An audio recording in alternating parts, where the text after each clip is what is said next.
talking about pipeline. Gotta know Or where the they're well gonna site put it. itself. Yeah. Are we in more danger? I know we're in more danger of the error, but I'm looking at that fire. There's no way I could try to get the kids out of that building. But they're not saying where they're running the pipeline.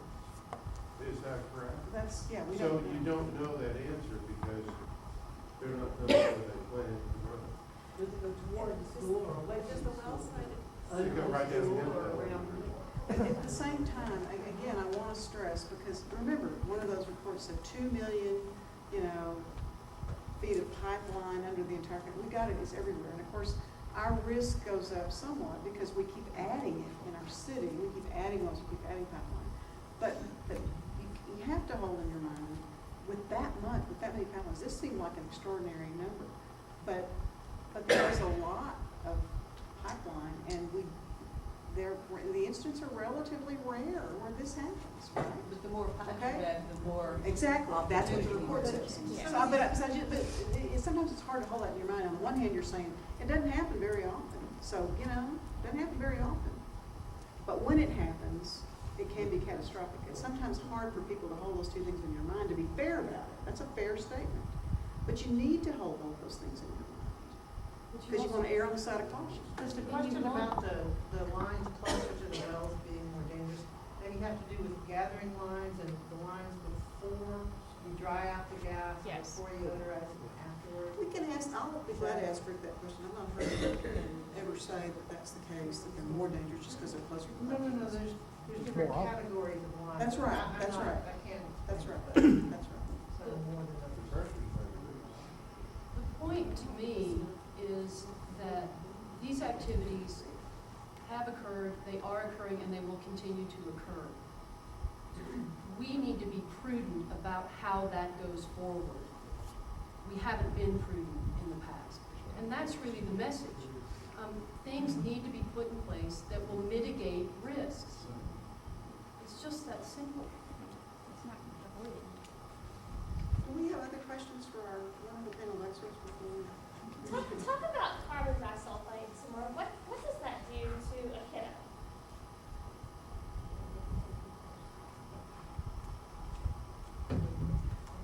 Maybe you just want to know what the health issues associated with We're carbon diagnosed when sulfide is. parents were 600 feet from a well. And then we have high emitting pollutions. What is that going to do to our kids? Okay, well, first off, any exposure to any type of compound, comes to the amount you're exposed to and the time duration that you're exposed to it. Back up a little bit. One nice thing about carbon disulfide is there are a lot of human studies. The bad thing is they're all occupational in nature.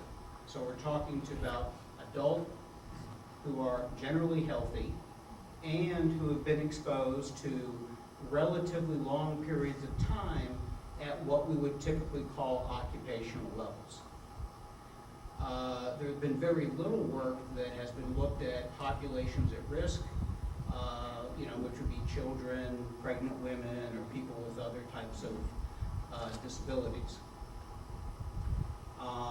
Carbon disulfide in general is affects the nervous system. It basically causes neuropathies. So it starts killing off nerve cells, actually reduces nerve transmission speed. So you see weaknesses, for example. It's also where you get some behavioral potential effects associated with it. There has also been, yeah, that could explain a lot. There's also been some ties to cardiovascular effects as well. And I was looking at a study not too long ago looking at some potential effects on birth outcomes, but those were all animal studies. There are certainly some levels of which have been promoted to protect workers. Occupational based. There are levels that have been put out to, EPA has a reference concentration out, but the some of these levels are based on time, average time exposures. For example, a worker level is, being exposed at that average concentration for a working lifetime, 8 hours a day, 40 hours a week. The EPA reference concentration is sort of continuous at that level for 70 years. Some of these levels are, if we look at, to compare it directly, relatively, are lower than the levels that we might actually see when we take a measurement.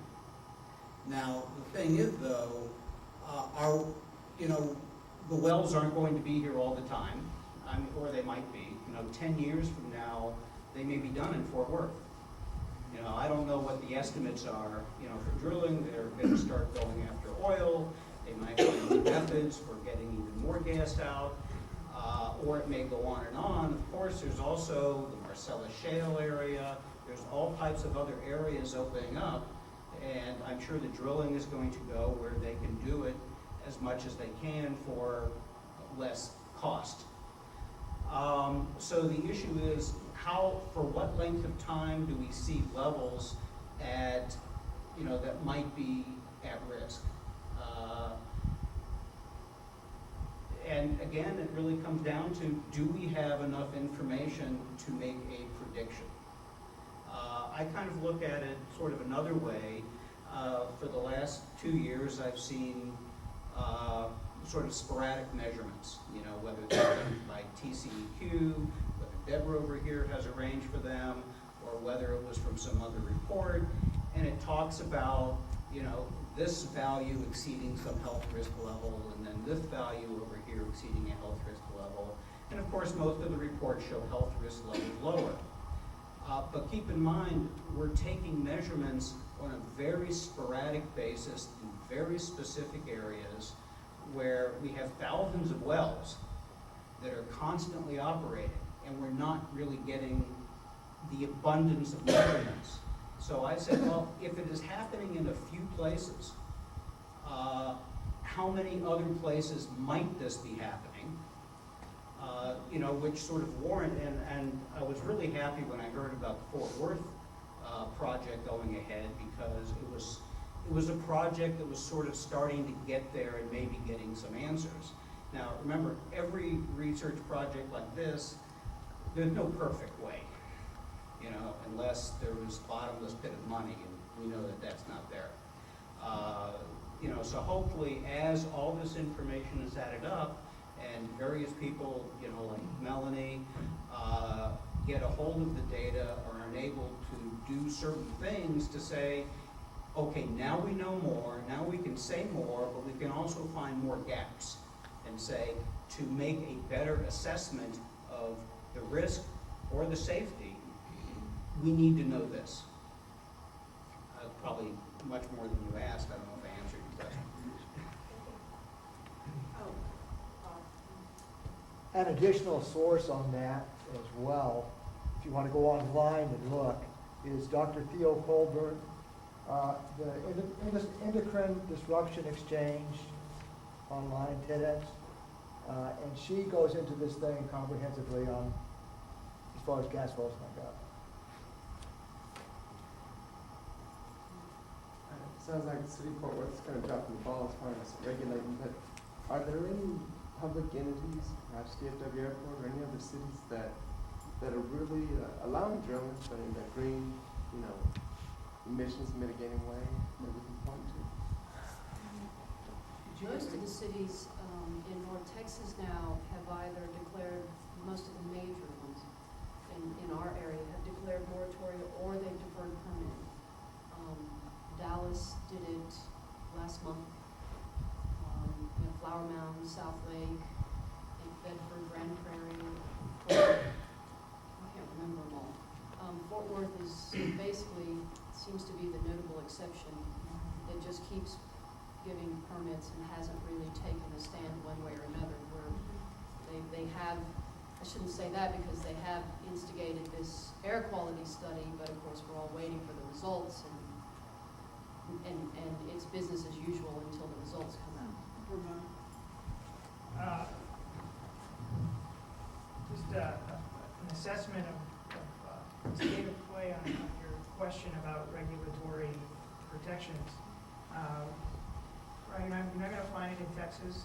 The state just went through a long process to develop an update to its very antiquated permit by rules, or the authorization for these oil and gas sites. They ended up with a very complicated and questionable benefit to come out of that rule, frankly. They didn't even apply it to anywhere other than the Barnett Shale. I guess you guys are lucky to the extent that something good will come of it. You guys are going to get it because it's here. Now they're going to start over again for the rest of the state. But what I will say, something Deborah kind of hinted at earlier, the city of Fort Worth does have regulatory powers that they could choose to exercise more proactively than they do. So, talk to your city council members. But at the end of the day, you want kind of a regulatory framework that's more comprehensive, and that's really the job of the state, or it's the job of the Environmental Protection Agency at the national level. I'll sort of, the good news is that at the federal level, the EPA is due to consider rules for this sector starting in April and finishing by the end of this year. So that is a great opportunity for the public to engage EPA, support those rules, to come out with something that will be protective, let them know why this is such an important issue for communities across the country. And then the other thing I will say is that this is not just an abstract thing, it's like, oh, let's just go do something good. A very good example of what a protective regulatory system from an air emission standpoint looks like is both the states of Colorado and Wyoming have good rules, and for me it's always a little ironic that Wyoming, a state that's very rural in nature, has among the best rules in the country. Is ironic because here we have an industry operating on top of one of the largest U.S. cities with minimal protection. So those are two that I would hold up, and then EPA is kind of the ace in the hole, and I'm optimistic that that rule will be a big step forward for the country. Okay, so I'm a concerned citizen. I'm a parent. My kids go to Daggett Montessori that's 694 feet away from a well. I live just a few hundred feet further away. What do I need to do? I'm appalled. What is the most effective thing that I, as a citizen, can do tomorrow morning that will make any kind of difference? So we're at your city council. Yeah. I live next door to him. What do I Go need next to say door. to him? Have a There's conversation. an election coming up. There's an election coming up, and your city council people, mine included, told me that he doesn't have consensus on this council to do anything at this time, until after the election. To which I told him, you people are facing this like this is not an election issue to the citizens of Fort Worth. So unless enough citizens are willing to speak up and say, this is an election issue, what are you going to do, and what commitments are you willing to make, they're not going to believe, and they think they're going to slide on by untouched. And we can't let that happen. Every one of you needs to talk to every person that you can and say, I'm concerned, you ought to be concerned, and we need to make them concerned. Because, I'm telling you, the industry is down there every day trying to influence them to keep status quo, don't worry, after the election, maybe, whatever. No, we need some commitments now. So you think the city council is the place to start? Well, it's where we've got to start here, and on top of that, find out who your state legislator is, because they're sitting down there, sitting on the bigger issues that they don't want to deal with, in which our state, energy efficient and friendly, are trying to push by the wayside. It's apathetic voices that allow these things to occur. Yes, ma'am. I'd just like to share a couple of things. Jim Wall and my name is Ginger Simonson. We came here from Flower Mound, Texas, and we've kind of been wrestling with these same issues as you guys. Since we're a much smaller city, we've had some luck using certain techniques. And the gentleman who just spoke is absolutely right. You have to do something with your council. That's the first step. We kicked out our pro-drilling council last May, but I will tell you, that didn't solve all our problems. The other thing we did, which I think is much more important, and which if you guys can work up and do, it makes a huge difference. We use the Texas State Constitution, which allows home rule cities, and I assume Fort Worth is one, the power to legislate by the people. So you can introduce your own legislation, either an initiative, which is new legislation, or a referendum, which kind of dumps legislation or ordinances that you don't like. In Flower Mound has to declare that it allows initiative and referendum by the people. Even though the state gives it to you, your town, your city has to say that it will do it, and then you have a formula. In our case, we had to get signatures from 15% of the registered voters in Flower Mound in order to put through our initiative, which was to put a moratorium on centralized gas collection facilities and pipelines, and then to put together an advisory board to come up with new recommendations for our oil and gas ordinance. We are now getting close to the end of that phase, and we're fighting with our new council to put in the new and better protections. Because guess what? We all know it. Deborah, who's a cynic, I'm not a cynic, I'm an optimist. The industry gets hold of our folks, our elected officials, and they basically stop progress when we get close to making fixes. So again, the gentleman is right. You got to fight at the city, you got to fight at the state, and you've got to fight at the federal level. And it takes time, energy. But if we all start, banding together, because there are Deborah Rogers and, people from every one of our towns in North Texas are doing the very same thing, putting tons and tons of hours, but we're not coming together, we're not making our voices come together so we can deafen the guys in Austin, deafen the guys in Fort Worth, and in Flower Mound. So, I just want to say, I absolutely agree with you, and I think the only way that something is going to happen is if concerned citizens indicate that. So it's not just industry saying, hey, we're safe, there's no problems with what we do. I think that our elections matter. Your elected officials need to know that their constituents care at every level of government, local, state, and federal.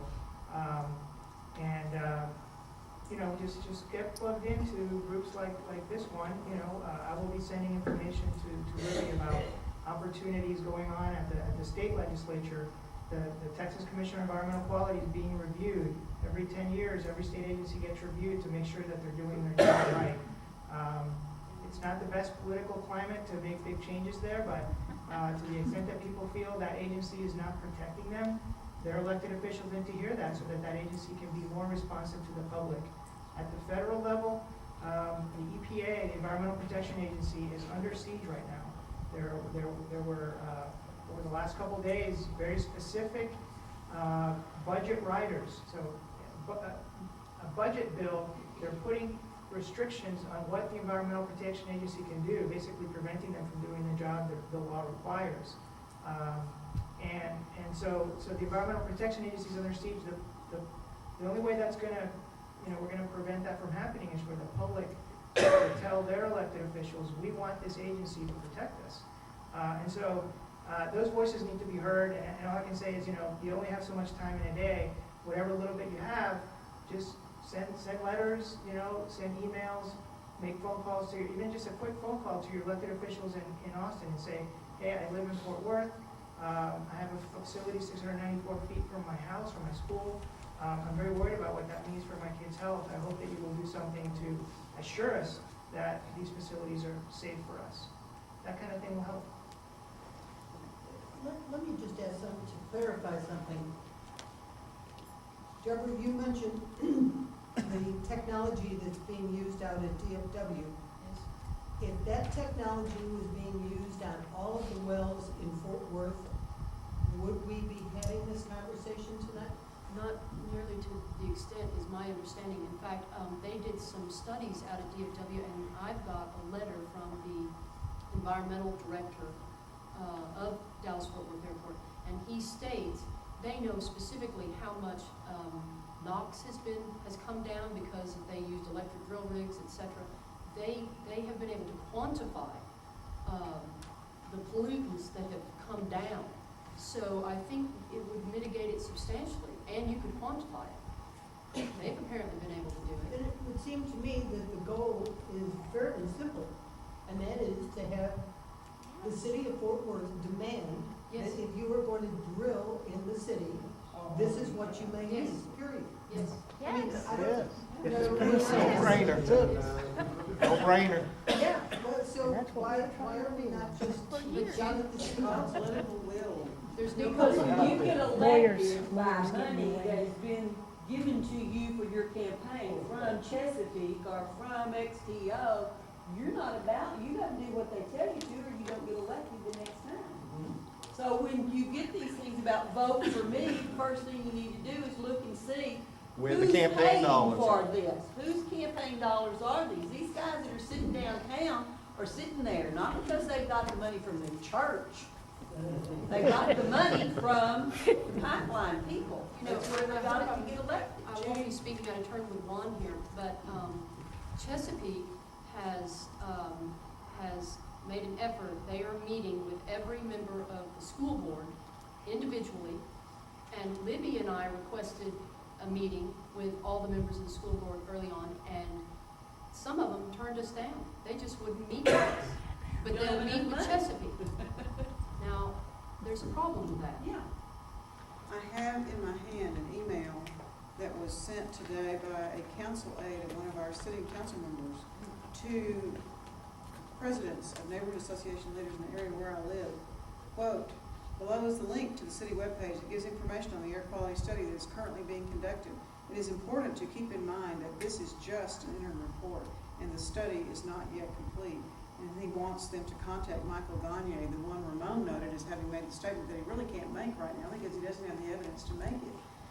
And then this was passed around by somebody else in the neighborhood who said, our council person is furnishing this information to make sure residents get the facts. And that's what you have to ask yourself. Are you getting facts? Or are you getting, what are you getting? Got to be analytical thinking and critical thinking about these things. And our past environmental director, Mr. Bonner, by the way, is now working for Chesapeake as their environmental director. Okay, thank you. Maybe we can try to bring this to a close. To get back to the lady's direct question of what she can do, well, I share the same councilman you do, and it appears that he's going to be unopposed, anyway. But still, the fair question is to come to him face to face, and even he's going to walk back onto the council, ask him why it is that an airport can negotiate a better lease than he can on behalf of his community. Ask them to their face why that takes place, and we've got to ask that question over and over to each one of them, because there is no way to answer it other than we abrogate our responsibility to the citizens, because we're going to let that company do a better job to their claims, but we're just not capable of it because of the citizens. And yet we have property like Lake Worth, which we're about to sign a lease for, which is massive, and these companies are not going to walk away from that because of a little piddling expense for vapor recovery, and yet the city of Fort Worth has yet to make that a part of their requirements.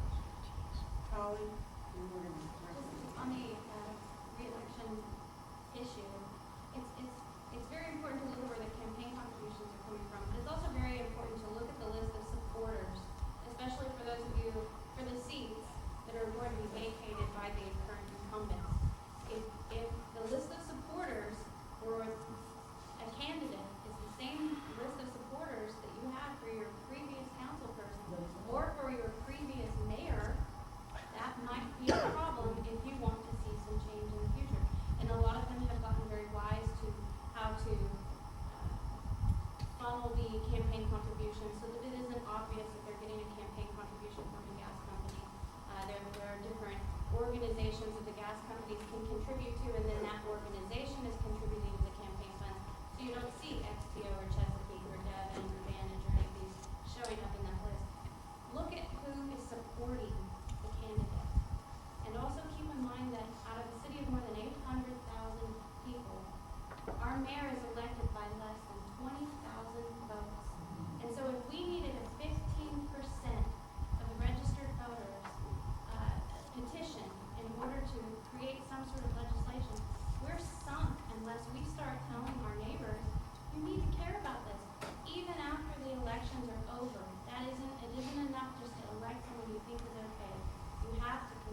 calling for city council. Yeah, there you go. We want to thank all of our panel.